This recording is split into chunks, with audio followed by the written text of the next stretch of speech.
Many of us make dating mistakes without even realizing it. As a dating and relationship coach for about 16 years, one of the things I love doing most is helping people find the person that they're looking for by making the invisible mistakes visible. I help them see what they can't see. And that's why I'm sharing the top 5 dating mistakes that are keeping you single and how to turn them around to find your person and go on your last first date. Mistake number 1, putting too much pressure on the outcome. One of the most common mistakes people make when they're dating is putting too much pressure on themselves or the other person to make the relationship work or to have like the greatest date and this is going to be it and this person's going to be the one.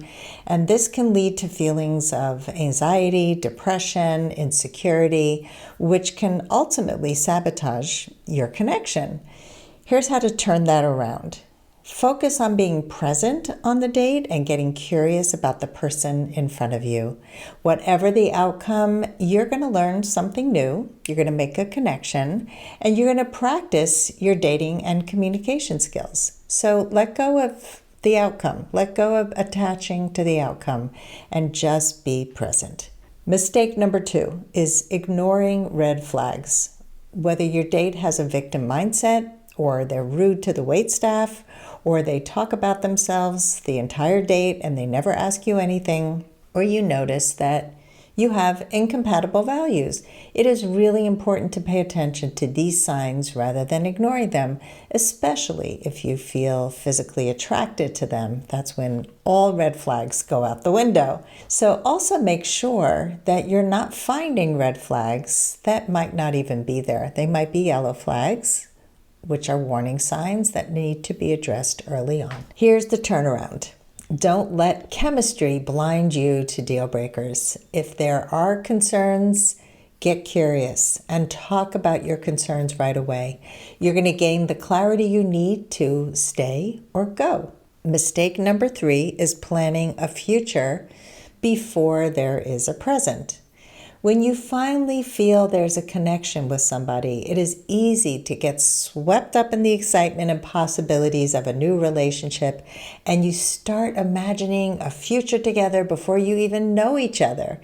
This can lead to unrealistic expectations and disappointment if things don't work out and they don't progress as quickly or as smoothly as you had hoped they would. Here's how to turn that around. Allow the relationship to develop and progress as slowly as you need it to. I'm all about slow dating. Pay attention to any red flags that show up and address them early on, because you don't know someone well until you've seen them on their good days and their bad days. You want to see how they handle stress and how they handle making important decisions.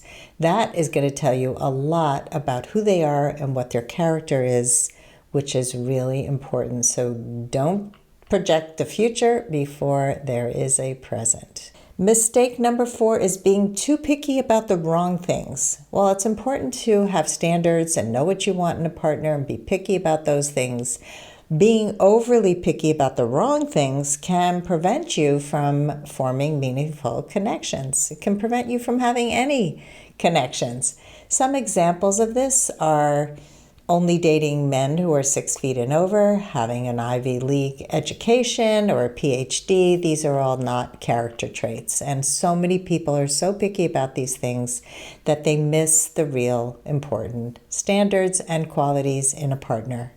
Here's how to turn that around. Make sure your must-have list is realistic and narrow it down to the top 5.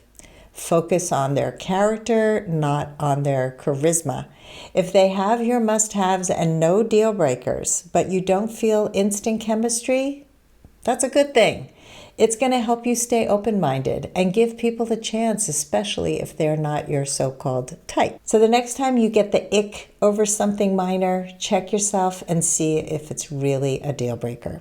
Mistake number 5 is neglecting your own needs. One of the biggest mistakes people make is not understanding and communicating their own standards and needs when they're dating.